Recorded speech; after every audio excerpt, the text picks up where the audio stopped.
यीशु मसीह के बाबरकत खूबसूरत पुरफज़ल और बुज़ुर्ग नाम में आप तमाम सुनने वालों और देखने वालों की सलामती हो। बड़ी खूबसूरत आयातें खुदा ने मेरे ज़हन के अंदर डाली हैं। आए खुदा के कलाम में से मत्ती की अंजील उसका 15 बाब और उसकी 21 आयात से लेकर 28 आयात तक मैं आपके सामने यहाँ पर पढ़ना चाहूँगा। यहाँ पर लिखा है, फिर यीशु वहाँ से निकलकर सफूरा और सदा के इलाका को रवाना हुआ। और देखो, एक कनानी औरत उन सरहदों से निकली और पुकार कर कहने लगी, ऐ खुदावंद इब्ने दाऊद, मुझ पर रहम कर। एक बदरू मेरी बेटी को बहुत सताती है। मगर उसने उसे कुछ जवाब न दिया और उसके शागिर्दों ने पास आकर उससे यह अर्ज़ की कि उसे रुखसत कर दे, क्योंकि वो हमारे पीछे चिल्लाती है। उसने जवाब में कहा कि मैं इस्राएल के घराने की खोई हुई भेड़ों के सिवा और किसी के पास नहीं भेजा गया। मगर उसने आकर उसे सजदा किया और कहा, ऐ खुदाबंद, मेरी मदद कर। उसने जवाब में कहा, लड़कों की रोटी लेकर कुत्तों को डाल देना अच्छा नहीं। उसने कहा, हाँ खुदावंद, क्योंकि कुत्ते भी उन टुकड़ों में से खाते हैं जो उनके मालकों की मेज से गिरते हैं। इस पर यीशु ने जवाब में उससे कहा, ऐ औरत, तेरा ईमान बहुत बड़ा है, जैसा तू चाहती है तेरे लिए वैसा ही हो। और उसकी बेटी ने उसी घड़ी शिफा पाई। मेरे असीसों, यहाँ पर हम एक ऐसी औरत को देखते हैं जो मुल्क कनान के अंदर रहती है। और जब यीशु मसीह इनकी सरहदों से जा रहे थे, इनकी सरहदों को जब यीशु मसीह ने पार किया, तो कलाम के अंदर लिखा है कि ये औरत जो कनानी औरत है, एक गैर कौम से तलक रखने वाली है, एक गैर मज़हब से तलक रखने वाली है। कलाम के अंदर लिखा है कि ये औरत जो है, ये यीशु मसीह के पीछे भागती है और यीशु मसीह के पीछे पुकार कर यीशु मसीह को आवाज़ें देती है और यीशु से कहती है कि ऐ खुदावंद इब्ने दाऊद, मुझ पर रहम कर। एक बदरू मेरी बेटी को बहुत सताती है। कलाम के अंदर लिखा है कि यीशु ने उसकी बात का जवाब न दिया और शागिर्द यीशु से कहते हैं कि इसको रुखसत कर दे, ये हमारे पीछे कब से चिल्ला रही है। और वहाँ पर यीशु मसीह ने कहा कि मैं इस्राएल के घराने की खोई हुई भेड़ों के सिवा किसी और के पास भेजा नहीं गया। मेरे असीसों, इस बात पर जो है हम देखते हैं कि बहुत सारे गैर मज़हब के जो लोग हैं वो बहुत सारे इश्यूज़ खड़े करते हैं। ये जो बात यहाँ पर यीशु मसीह ने इस कनानी औरत के मुतालिक कही कि मैं इस्राएल के घराने की खोई हुई भेड़ों के सिवा किसी और के पास नहीं भेजा गया। यानी आज बहुत सारे ऐसे लोग हैं जो गैर कौम से तल्लुक़ रखते हैं और वो इस बात को अपने ज़हन और अपनी ही अक्ल के मुताबिक जो है वो सोचते हैं और ख़याल रखते हैं कि ये बात जो है ये नागवार है। क्योंकि वो इस बात को सोचते हैं, इस बात का वो ख़याल रखते हैं। और अक्सर मैंने इस बात को सुना भी है सोशल मीडिया पर कि वो ये कहते हैं कि यीशु मसीह जो है वो सिर्फ किसी एक उम्मत के लिए इस दुनिया के अंदर आया है, वो एक कबीले के लिए इस दुनिया के अंदर आया, एक कौम के लिए इस दुनिया के अंदर आया है। लेकिन जब हम बाइबल मुक़द्दस का मुताला करते हैं, जब हम बाइबल मुक़द्दस को पढ़ते हैं, तो बाइबल मुक़द्दस के अंदर हमें यीशु मसीह की कुदरत, यीशु मसीह के बारे में पता चलता है, यीशु मसीह की बुजुर्गी के बारे में पता चलता है।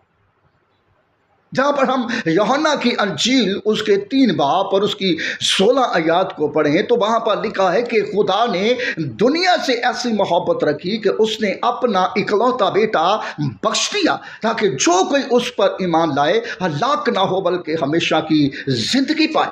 तो मेरे अजीजों, यहाँ पर मुक़द्दस यूहन्ना रसूल इस बात को बयान करता है कि जो कोई उस पर ईमान लाए, जो से मुराद किसी कोई भी हो सकता है, चाहे वो किसी भी कबीले से हो, किसी उम्मत से हो, किसी भी कौम से तल्लुक़ रखने वाला हो, किसी भी रंग रूप का क्यों ना हो, जो कोई यीशु मसीह पर ईमान लाएगा वो हलाक नहीं बल्कि हमेशा की जिंदगी पाएगा।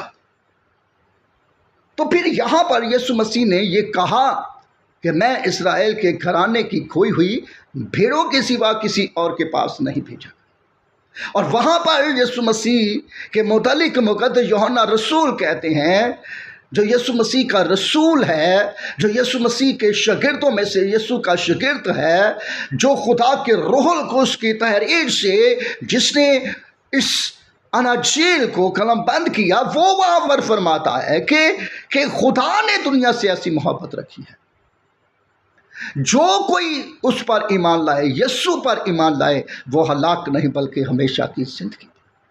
इसका मतलब है कि यीशु मसीह किसी एक कौम के लिए इस दुनिया के अंदर नहीं आया, यीशु मसीह किसी एक उम्मत के लिए इस दुनिया के अंदर नहीं आया, यीशु मसीह किसी एक गिरोह के लिए इस दुनिया के अंदर नहीं आए, यीशु मसीह किसी एक उम्मत के लिए इस दुनिया के अंदर नहीं आया, बल्कि यीशु मसीह पूरी दुनिया के लिए इस दुनिया के अंदर आया, सारे जहान के लिए इस दुनिया के अंदर आया।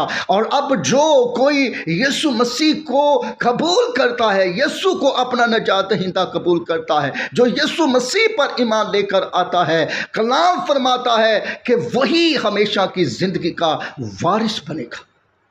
मुक़द्दस पौलुस रसूल रोमियो की कलीसिया को जब खत लिखता है तो वहां पर मुक़द्दस पौलुस रसूल कहता है कि ईमान जो है वो दिल से लाया जाता है और नजात के लिए इकरार जो है वो जुबान से किया जाता है। इसका मतलब है कि जो लफ्ज़ी ईमान है वो इंसान को बचा नहीं सकता।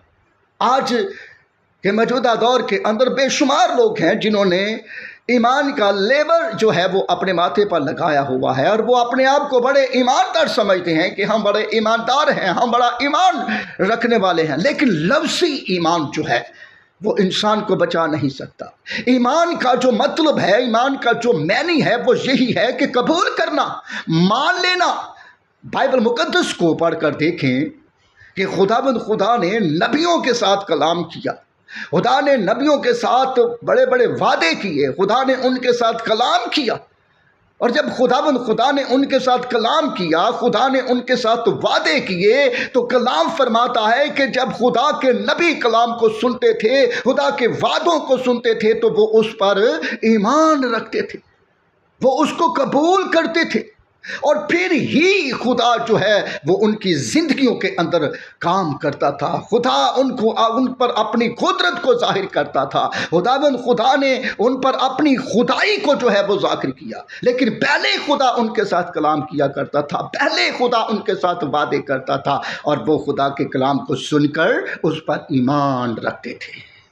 फिर ही खुदा जो है मेरी अजीज़ों उनकी ज़िंदगियों के अंदर काम करता था। तो ईमान जो है, कलाम फरमाता है कि ईमान सुनने से पैदा होता है और सुनना मसीह के कलाम से। ईमान जो दिल से लाया जाता है, यानी ईमान का मैनी यानी कबूल कर लेना, मान लेना। जब हम मानते हैं, जब हम कबूल करते हैं खुदा के कलाम को, तो फिर ही जो है हमारी ज़िंदगियों के अंदर जो है खुदा की निजात दाखिल होती है। फिर ही खुदा जो है हमारी ज़िंदगियों के अंदर हमेशा की ज़िंदगी को जो है वो दाखिल करता है। जब हम पूरे तौर पर खुदा पर ईमान लेकर आते हैं, यीशु पर ईमान लाते हैं, क्योंकि बग़ैर यीशु मसीह के ईमान लाने पर मेरे अज़ीज़ों कोई शख्स निजात नहीं पा सकता। जब तक यीशु मसीह पर ईमान नहीं लेकर आते, जब तक खुदा के बेटे यीशु पर ईमान नहीं लेकर आते, कोई शख्स जो है वो निजात नहीं पा सकता, कोई शख्स जो है वो ज़िंदगी नहीं पा सकता, क्योंकि ज़िंदगी, निजात, बरकत, शिफा जो है वो यीशु मसीह के पास है। और इसीलिए यीशु ने कहा कि राह, हक और ज़िंदगी मैं हूँ, कोई मेरे वसीले के बगैर बाप के पास नहीं आता। यीशु मसीह जो है वो نجات کا اور زندگی کا راستہ ہے۔ اور اسی لیے مقدس یوحنا رسول نے کہا کہ جو کوئی اس پر ایمان لائے گا وہ ہلاک نہیں بلکہ ہمیشہ کی زندگی پائے گا۔ خداوند یسوع مسیح اس کنانی عورت کی بات کو جب اس نے سنا تو یسوع نے کہا کہ میں اسرائیل کے گھرانے کی کھوئی ہوئی بھیڑوں کے سوا کسی اور کے پاس نہیں بھیجا گیا۔ اس کا مطلب یہ نہیں تھا کہ یسوع مسیح جو ہے وہ اس عورت کے لیے کچھ کرنا نہیں چاہتا تھا، بلکہ یسوع اس کے ایمان کو دیکھ رہا تھا۔ یسوع اس کے ایمان کو پرکھ رہا تھا کہ اس کے ایمان کا لیول جو ہے وہ کہاں تک ہے۔